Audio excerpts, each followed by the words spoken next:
Okay, so let's start this call, Passion to Profit, with my story.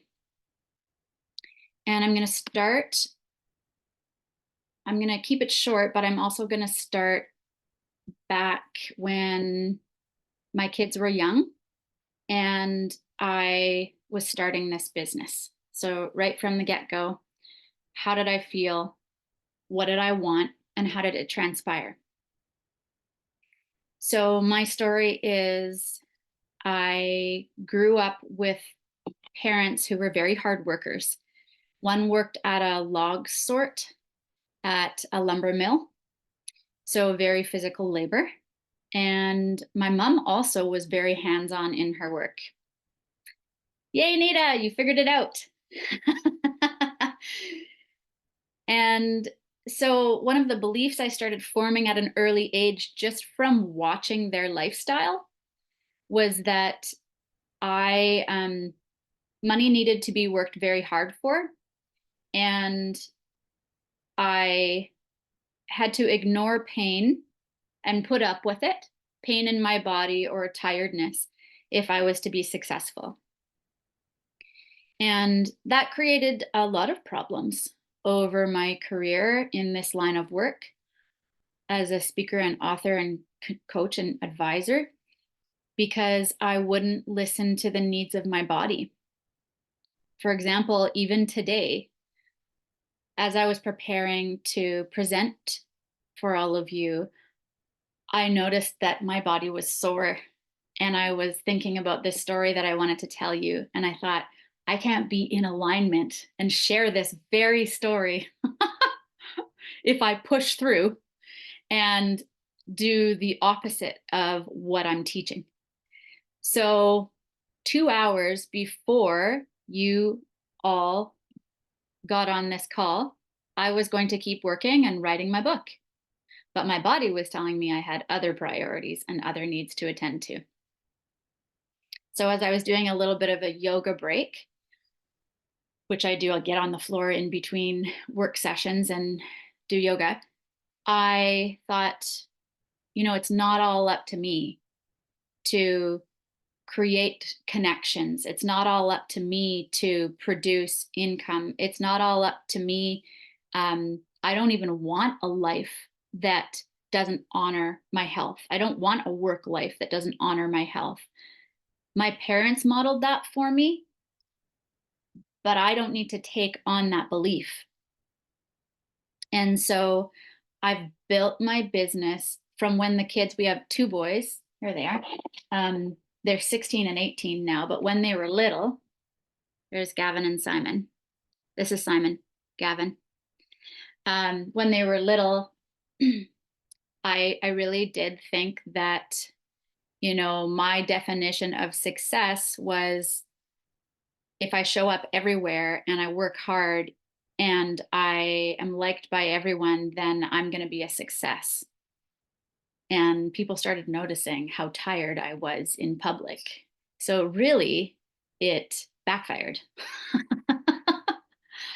So that was one of the beliefs that I had growing up. And I told you we were going to tackle some beliefs and obstacles in your way that you might not have awareness about yet. And I'm hoping that you will gain that awareness tonight. I felt like I needed to rush. I needed to be perfect at what I was putting out into the world, from the copywriting that I created to how I portrayed myself in front of people online and in person. I couldn't make a mistake. And maybe some of you can relate. That created a ton of pressure.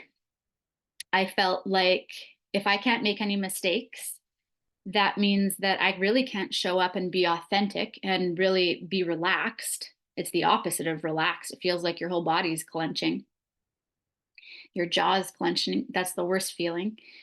And, all sorts of negative things can happen to your health when you feel like you don't have the freedom to be yourself.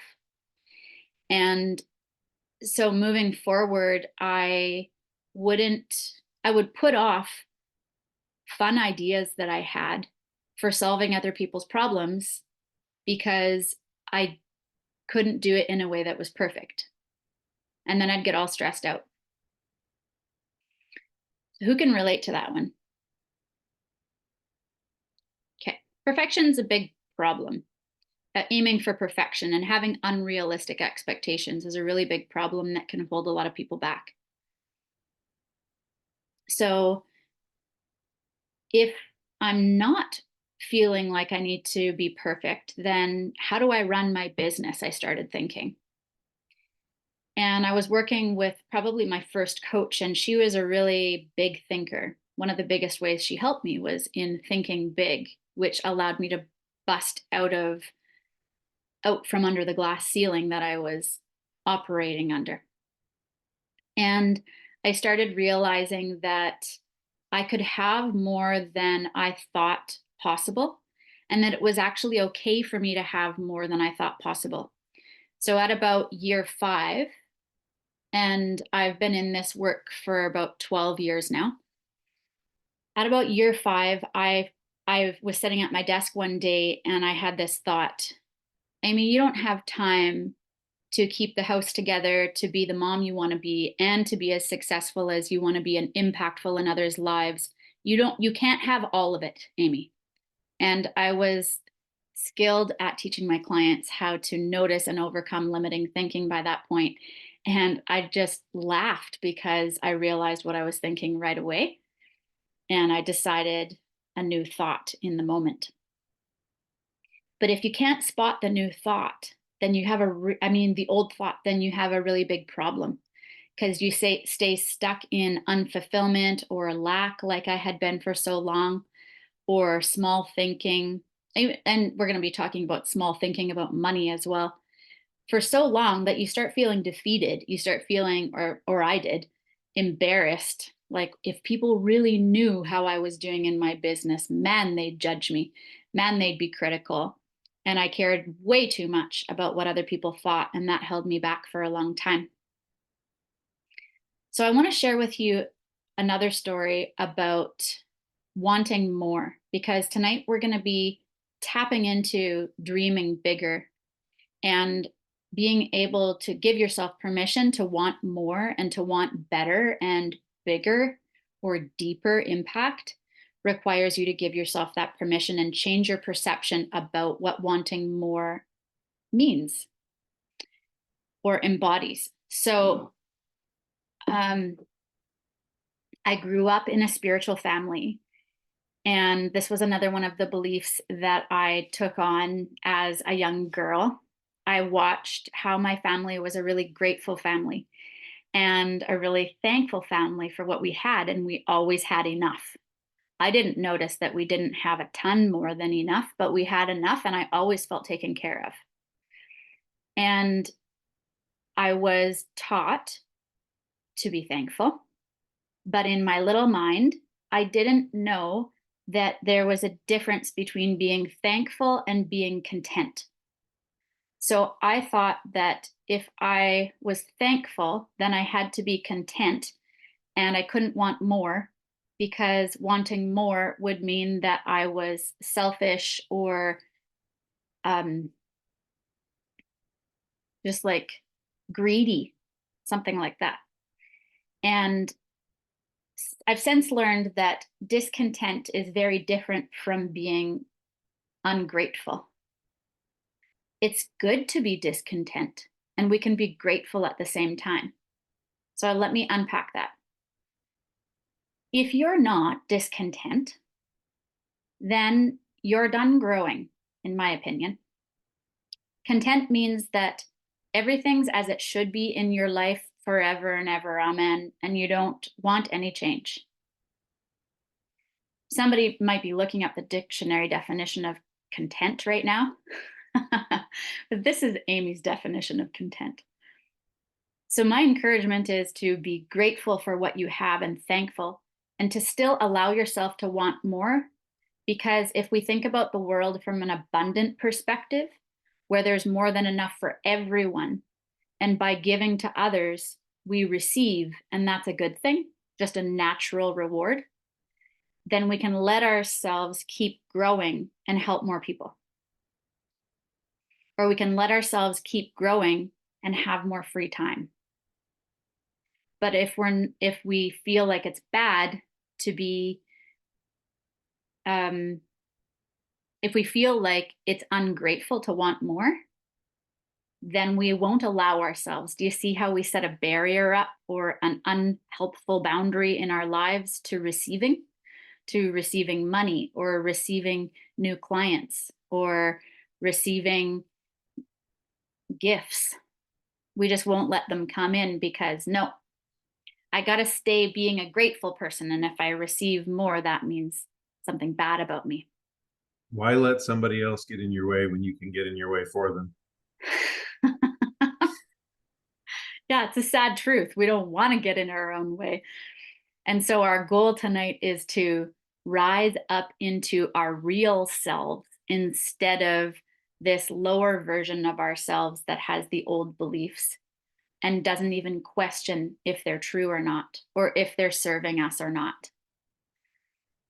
So there's another story that I wanted to share with you. Um, mm, be accepted to be successful.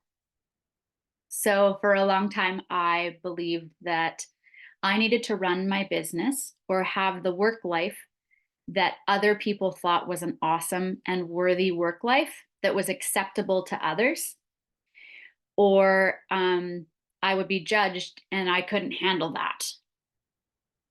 It's interesting how little I thought of myself at that time. How little I thought of my ability to handle something, like judgment can crush me or something. But unconsciously, I did believe that it was more important to be accepted than it was for me to be happy. And I'm not sure where I picked that one up. I think that was just culturally infused my definition of success because of how people in North America work, or maybe how people worldwide work. I'm not sure.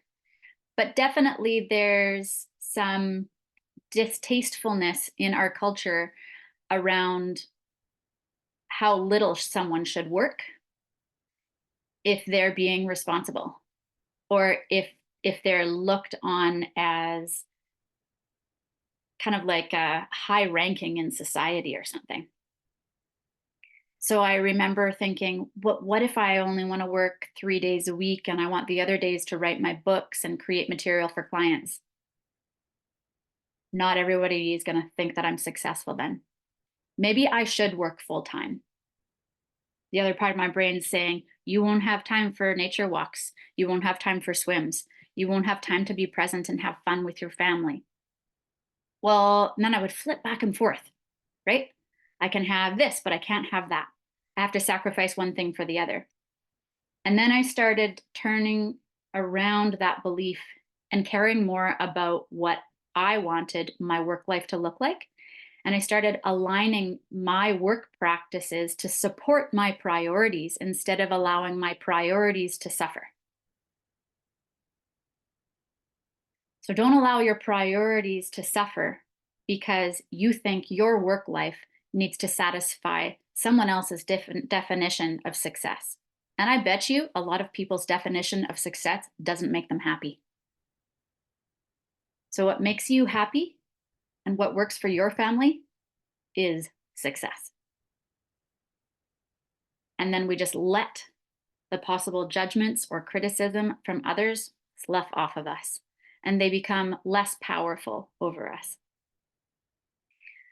So, let me share with you some mistakes that I made over the years, and then what really helped me start carving out this life for myself where I feel totally energized.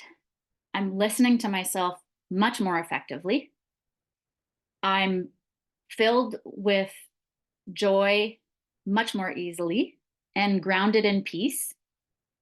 And I'm listening to God and my heart for direction instead of trying to push through and let my rational brain run the show all the time.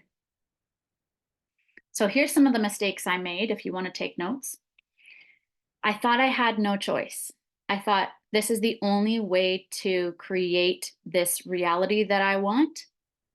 I have no choice. It has to be done this narrow way that doesn't really satisfy me. So that belief was a mistake. Another was I thought I had to sacrifice my health or my family for income or the other way around. Something had to give. I thought that I had to push through pain and exhaustion or disconnect from my family in order to make the impact I wanted through my work and really use the skills that fired me up and made me feel like I was having fun. So, what actually backfired this mistake was the belief that I had to work harder, just work harder and push through. This has come up a number of times tonight already. Aiming for perfection was a big mistake. I can always repeat this if you need me to slow down. I almost totally avoided sales conversations for the first 3 to 4 years. So you can imagine what my business looked like because I didn't know, I didn't have guidance until that fourth year from someone with experience who I hired to teach me. And my mindset about money and having authentic conversations around offering my services was a totally new concept to me. So the unrealistic expectations is the one of the last mistakes that I made.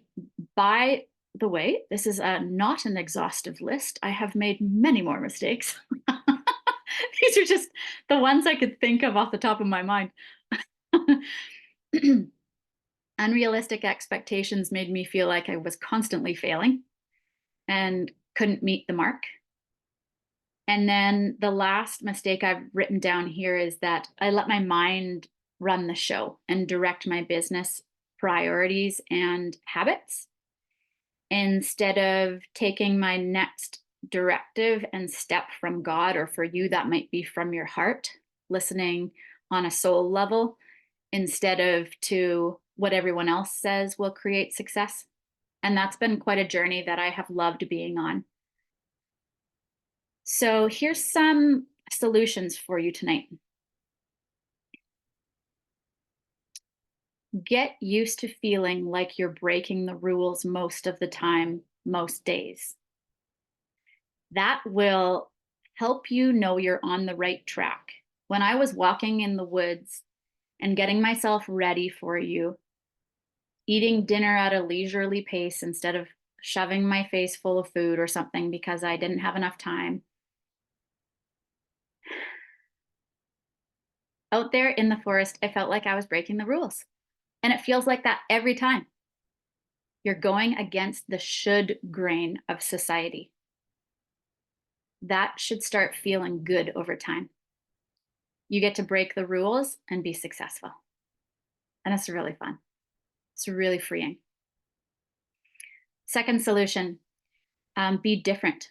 Own that you're different and weird, and maybe feel uncomfortable about sharing your differences. Allow yourself to stand out. When you do, what happens is you're very attractive to the people who want exactly you as a person that they've been looking for with the experience they've been looking for, because you're willing to show up more authentically. It's very attractive. Then this one's been hard for me because I'm such a go-getter. I'm so driven. I've learned to slow down, and it's still not something that it's something that I have to remind myself of. But slowing down helps me plan ahead and get excited about the future and see the steps that I need to prioritize. Otherwise, I'm flying by the seat of my pants. I love adrenaline. I love spontaneity. But giving myself a little bit more structure has helped me create and cultivate, not create, help me cultivate the right soil for my desires to flourish in. Right? Help me come up with creative ideas that I would never have access to if I was operating at a surface level and not making time for ideation and creating. The fourth solution is to focus on your current or future clients or customers' needs more than money. When you do, money will come. But focus on what's the need they have, what's the skill I want to use more of, like ikigai, right? You've got that triad, and in the middle is the sweet spot. So, what's their need? What's the skill, like speaking or teaching or writing or mentoring, advising? What is that skill that you want to use more of that could help them solve their problem? Such an exciting way to think about possibilities. And then you can go above and beyond what they're expecting and please them and make their life better. Act from, this is the next solution, act from love and act from a place of belief that your desire is on its way. That will ward off any weird feelings you might give off that you're needy or something. Because if your desire is already on its way and it's a done deal, then you're not feeling anxious or needy or fearful that there's not enough for you or it's not going to happen for you because you haven't seen it materialize yet. Come from a place of love and already having enough. There's two more solutions.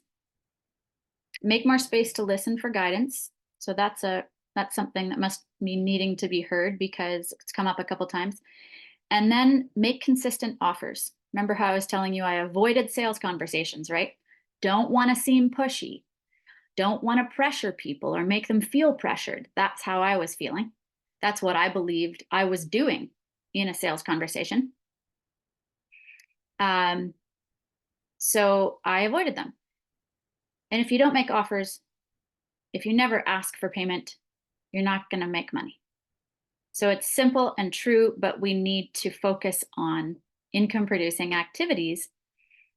And we got to focus on the ones that are fun and easy and feel kind of like skipping, is how I like to put it. So that wasn't one of the solutions, but there's your bonus. Focus on the business activities that feel light and carefree and easy. Like that was right before my eyes. How come I didn't see it? But I saw it now. So what's the easy way? So your biggest priorities moving forward before we get into identifying your dream is to surround yourself with support. Whether it's a community like this, whether it's one-to-one mentorship, maybe it's a group that you're already a part of. I grow best and fastest when I'm receiving support, when I'm receiving guidance, and I don't have to figure everything out on my own because we were never meant to. Your second biggest priority is to get help, and hopefully tonight will help you with this, to identify fears or obstacles standing in your way that you would become paralyzed by so that you can make progress more quickly. And then create new beliefs around money and sales. That is a really helpful priority and focus for you moving forward. Some of you might feel like you've got very helpful beliefs about money and sales, and that's wonderful.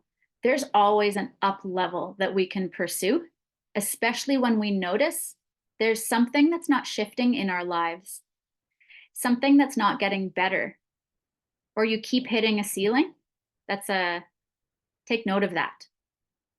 That's likely due to a limiting belief. Sometimes it can be due to not knowing, for example, what would I charge? Not having a rate sheet.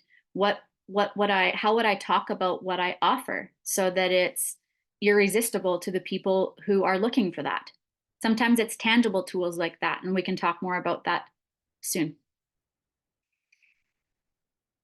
The last three priorities I suggest you adopt are to get creative and have more fun taking consistent, courageous action. One thing I like to ask myself every day, I don't always remember every day, but I like to ask myself, what's the scariest thing I could do today? And that helps me get out of my comfort zone and pursue the thing that will really help me grow and likely really help the other person grow. Or maybe a massive group of people if I'm speaking to an audience. The last two priorities are be a person of value. So instead of asking yourself, how could I be more successful today? How could I be really highly valuable today in others' lives? And then again, last priority, make offers. How could I make an offer that would be fun? How could I make an offer that would be really unique, that someone reads in their inbox or receives a message from me over the phone? What would I like to provide that would give me energy? Make those kind of offers. So, any questions before we hop into getting clear on your dream or desire?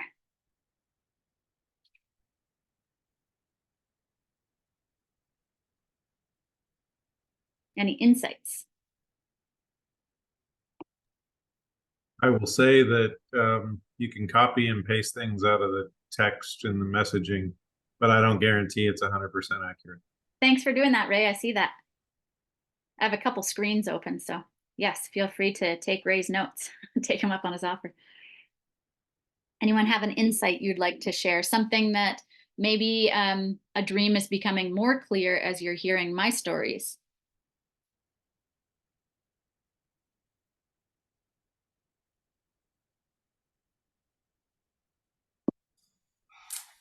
Thanks, Amy, for that. Can you hear me? Yes. I think one of the things that one of my things that I'm working through is this piece around comparison. And yeah, that's definitely one thing that kind of puts me, like, stops me in my tracks a little bit. Thanks for sharing, Shannon. And for your own personal use, I would suggest if you haven't written it down yet, what is the thought associated with that?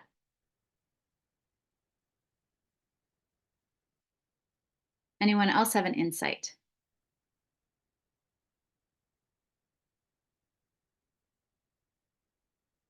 I'll share with you one that I had today. I'm taking a friend's class and really enjoying it. And we both work on mindset transformation as well as tangible strategy when it comes to business. Um, One that came up for me is, Amy, you have too many desires. You have too many dreams. You're not allowed. You have to pick less. And I knew that was a limiting thought because I know who God is. So my perception of God is that God is abundant. God has no problem with big dreams. So right away, I realized, no, there's likely a way that I can have all these dreams. I just don't know what that looks like yet. Another one that held me back is I need to know the how to make this happen. And we don't. We only need to know one step. We only need to know one step ahead. And really, what I've learned from my life, I didn't know that I was a controlling person before, that I had controlling tendencies. And then when I started realizing that, and I started realizing that it was making my life harder, more stressful, and more heavy, one thing that I let go of was needing to know 10 steps ahead or needing to try and figure out what it was going to look like before I took action. And I could trust more. So I know some of you, you're like, oh my, I don't know what you think, what your definition of God is, but I bring God into my presentations because I have a spiritual relationship. So when I talk about God, you can think of love, or you can think of a higher power, or you can think of connecting with your heart. If you're like, no, no higher power, that's not my belief, think of connecting with your heart or connecting to your soul. All right. Angela says, thanks for being so transparent. It's how I remember you from meeting you at, yes. I have to leave. We'll definitely watch the end on the recording. Have a good night. Okay, cool. Yes, transparency is very cool, and it helps all of us learn and grow. So let's look at what is your desire, what's getting in the way, and then what's your first step to create change and momentum to get that dream off the ground, much like a jet plane. So I want you to write down, if you could write in the chat, that'd be really cool if you're willing to share. What is the work dream? What is the professional desire? What skills do you want to use more of? And what kind of lifestyle would you like to have at the same time? It might be how much income you want to make. Tell us about it. Whoa, there's my dog. One sec. One sec, I'll be right back.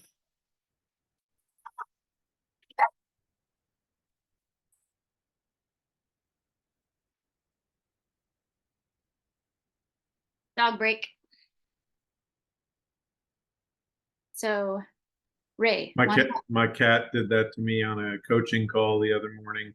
I was coaching somebody and I hear a loud crash.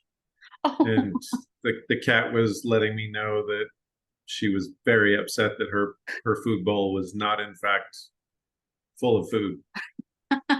Well, that's a nicer thing than some things cats do to let you know they're upset.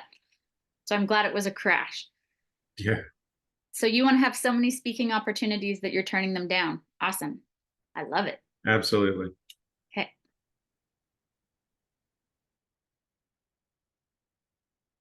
Shannon, become a public speaker and facilitate circles.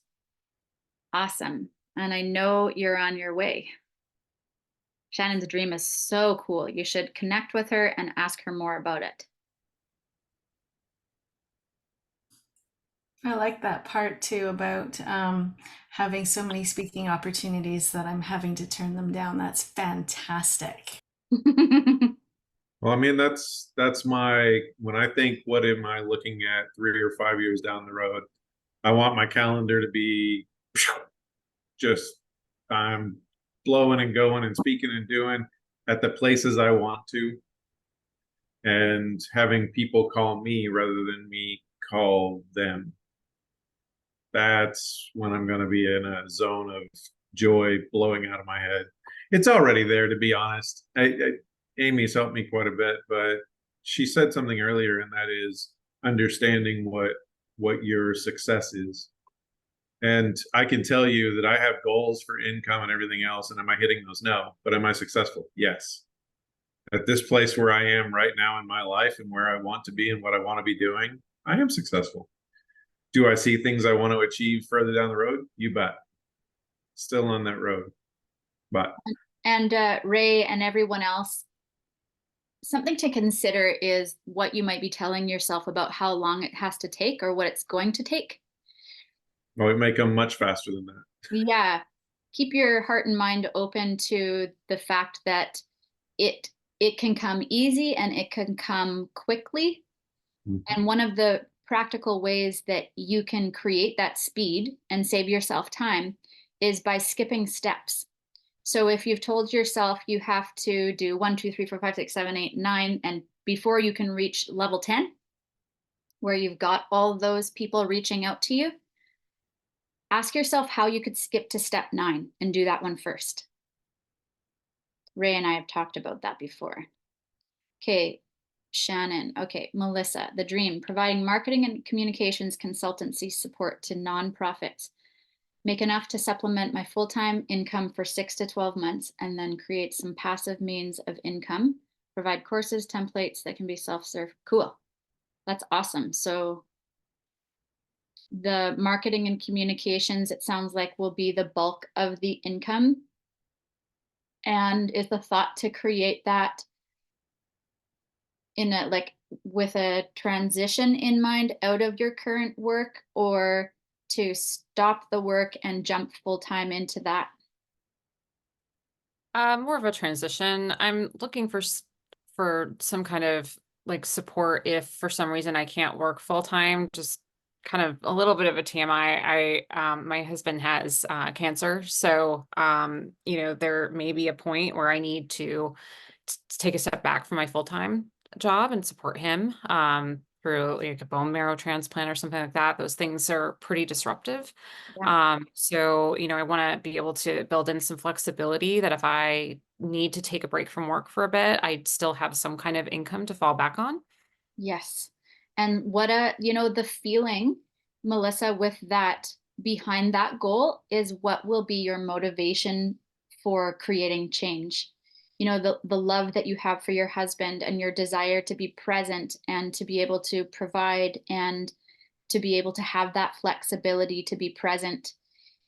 Draw from that emotion and that feeling that gives you, the good feeling that gives you as motivation. It really is quite powerful and gives you more courage. You're in, I wrote something down that I want to share now.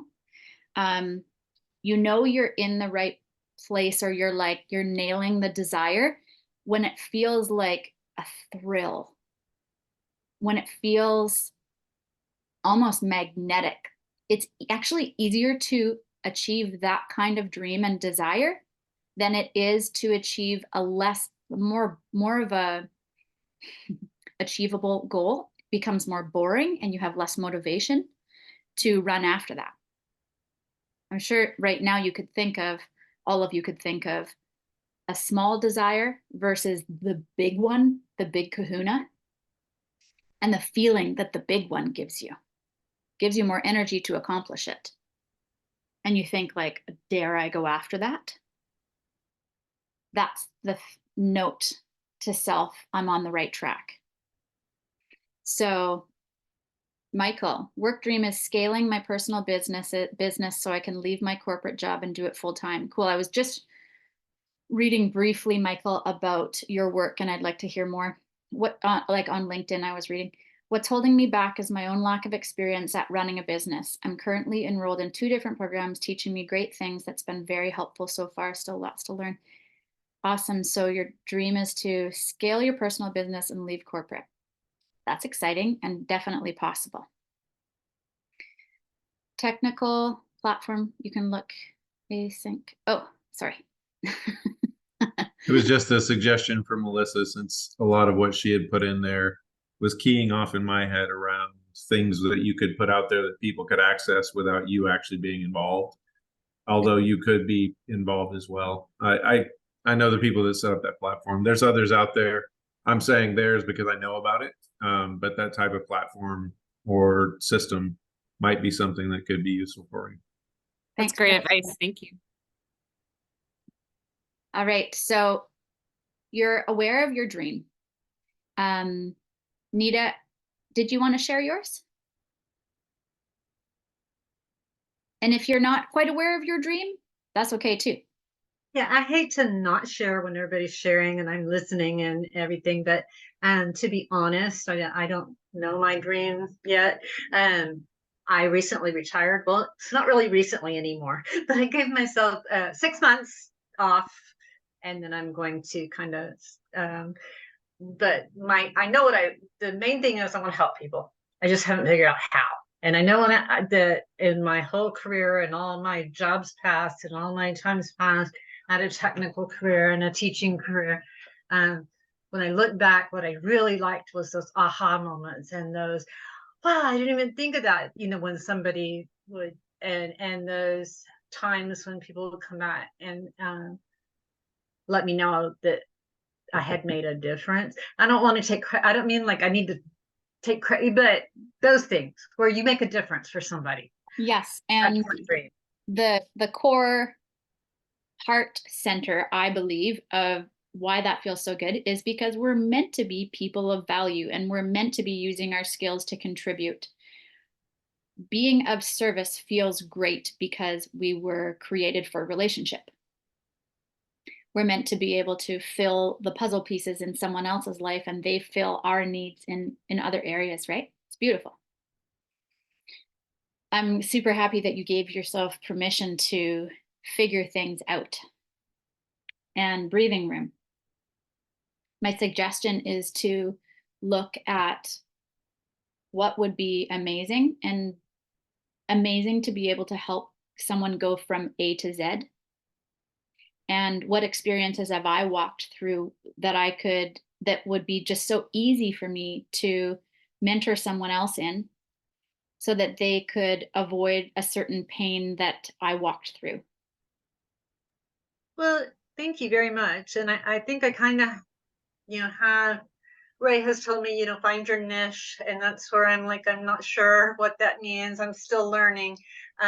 But right, I worked at a college for the last 20 years. And the best part was when you take somebody who everybody tells them they can't do it, or they feel like they can't do it. And you just give them little, like, look how easy this is for you kind of things, or, let them know about things that they never even thought were possible. And so taking them, my favorite part in the whole journey has always been taking, like, the throwaway student is what they called them, and making them the one that says, hey, I'm doing really well in college. Wasn't going to go to college, but you made me realize I can do this. And so to me, that's the best thing. And so my focus is more in those lines: school, taking someone from young and being somewhere they want to be, not just making money, but successful. Yeah. Yeah. And I love that you pointed that out. I know we're kind of getting close on time, so I'm going to move forward in our steps and honor the hour. And then I can share with you more for those of you who'd like to stay. I like that you differentiated success from just money versus the whole spectrum of what is success, right? So if we only have money, then we're in poverty in a lot of other areas of our lives, spiritual, relational, health-wise. We want to have abundance in all the areas, including finances, but not only finances. So thanks for sharing, everyone. Let's move on. The second step is to identify what's the obstacle. And Shannon brought hers up. It was something around, comparison. Like, I don't know what it was, but what's yours? I want you to write down, what do I think is holding me back? And just ask yourself that. And likely a small belief will pop up to the surface. I need to know more. I need to have more training under my belt. I can't charge what I'd like to make. I don't know anything about social media. How am I supposed to market myself? The work's going to be too hard. I won't be able to handle it. I won't have time for my health. So I want you to write down what pops up for you in the chat if you like. That will be helpful for all of us. And then what you can do later when you have some time to yourself is you can ask God, or you can just put it out there, the question, what's the truth you would have me believe? Or what's the truth to replace this lie with? A friend of mine says something real cute that I really like. It's love on the lie and kiss it goodbye. So that's a little ditty that might help you remember. Love on the lie and kiss it goodbye. So instead of being hard on yourself, that maybe that one's held you back for like a decade, now you're just realizing it now. How about just acknowledge with a little bit of love, oh, objectively, I can see now that it's a lie. And then kiss it goodbye as you get the new truth. It can be that easy. And then reinforcing the new belief, you'll need to do that work, and operating from the new belief. Oh, you said, what did you steal from Deloitte? Oh, make an impact that matters. Got it, Ray. Okay, so please add there what's coming up, what the lie is you think you've been believing, even if you think it's not a lie, even if you do think it's the truth. I want you to write it down. So your job as you leave tonight is to replace that with a new truth. And you know, if it feels silly or too simple, it's probably a great new truth. Because sometimes our answer can be a lot easier than we've been telling ourselves it has to be. So remember how I was talking about, we're going to wrap up now. And for those of you who want to stay later and hear more about my program, I can share with you exactly what I teach people in my program. And if you want to get more of my direct support, that's a great way to do it, or working one-to-one with me. I have something that I'm offering before I give you the last step. Something that I'm offering is a coaching call with me one-to-one in exchange for a donation towards the conflict between Palestine and Israel right now. I'm going to be sending money over there to organizations that I have been in contact with for aid. So if you would like to donate and get my direct support through a private call to help you create a more deep level action plan for yourself, then we can talk about how that can look moving forward, and we'll schedule one soon. So the last step is I want you to think, you know, what would be the easiest first step? I have questions that I ask myself on a regular basis, like how could work be fun? Or how could I move myself forward faster than I thought with the easiest next step? So it's like my easy and light system for business growth. Okay, Shannon, thanks for joining and have a great time on your trip. Have a Merry Christmas. So maybe your first step is a big step. Maybe it's deciding that in 3 months' time, you're going to quit the job that you're in and you give yourself a deadline. That would put a fire under your butt. Telling someone else would put a fire under your butt. Maybe your first step is a tiny step, and it's calling someone who's a friend of a friend and asking them if they'd like help with that problem that you heard them talk about the other day. And you know that you have the experience that could help them solve it. What's the fastest, easiest way to speed up my progress towards my dream? Who would like to add theirs in the chat? What's one tiny step that might be coming up? It's pretty simple. Or maybe it's more scary, but it's invigorating. Maybe it's the first step is getting clear on what my non-negotiables are moving forward, and you write down a list of what you're no longer willing to settle for and what needs to be a part of your life to give you your energy back and maintain your joy. What's my non-negotiable about my income? So maybe it's a non-negotiable list that you write.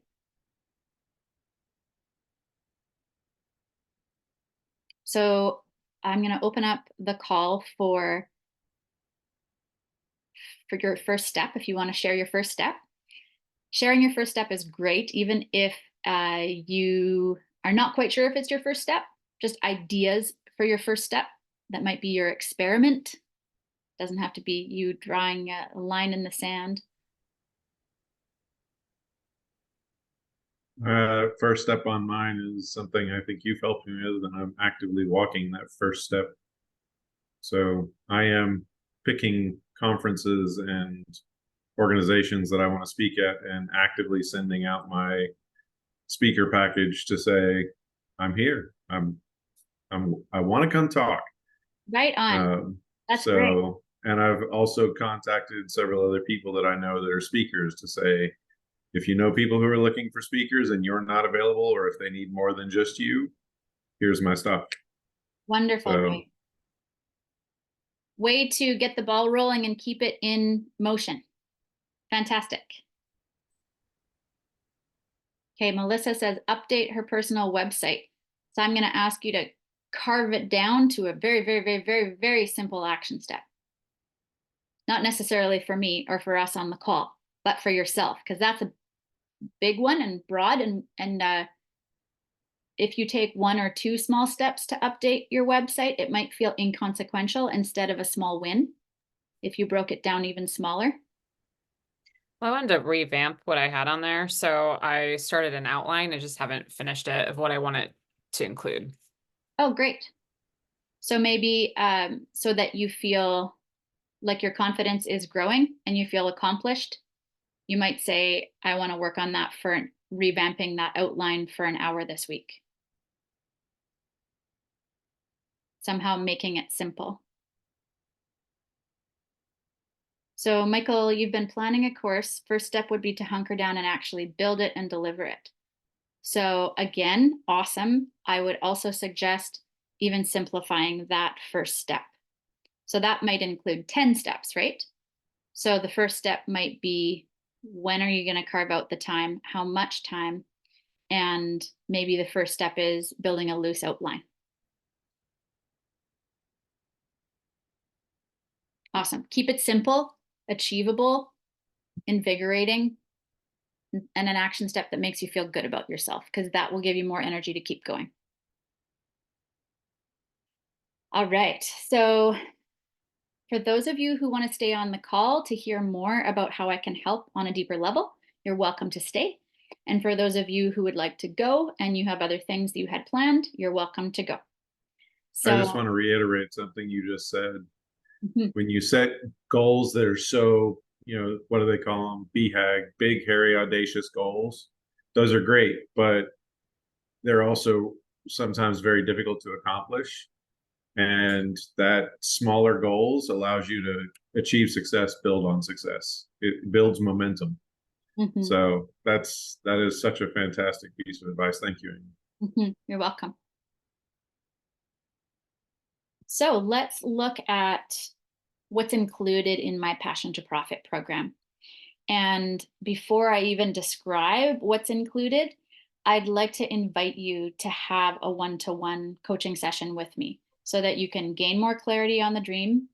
You can move past a mindset obstacle that might be surfacing, or you're not quite sure why it's something stopping you. I can help you identify that, get to the root of it, and then remove it and replace it with something more helpful. And then we would create an action plan for you to move forward with that's broken down, like we've been starting to talk about tonight, so that you're clear on the dream, you're removing obstacles, and you've got tangible steps to move forward with. So I'd love to gift that to you in exchange for a donation. And really, what you're feeling like you'd like to pay is good with me. And we can talk about how you can pay, and you know where that money will go. Helping children and families in need. So let's look at the Passion to Profit program, the modules, when we would start, how often we would, there it is. Okay, can you see that? Yes. Okay. So what I'm offering is one-to-one coaching, where I will give you all of this material plus 4 coaching sessions. And if we're going to do that, then that's $4,000. Mhm. If we are working together in a group, I'm gathering interest to see if anyone is interested in a group program right now. And if you just want to do the group, that's $3,000. And then if we're to work together for 6 months and you want more support so that you can really launch and feel confident and ready, that 6-month program is $12,000. And we would have 12 coaching sessions. You'd have access to all the material forever. And you'd be building the foundation to be able to launch from with my support. So that's all the info. And I don't have a start date for the group yet because I'm gathering interest. Okay. Anyone who works with me, I think I've told you in the past, but I'm not quite sure. Anyone who works with me privately has access to any group program that I'm running at the time. So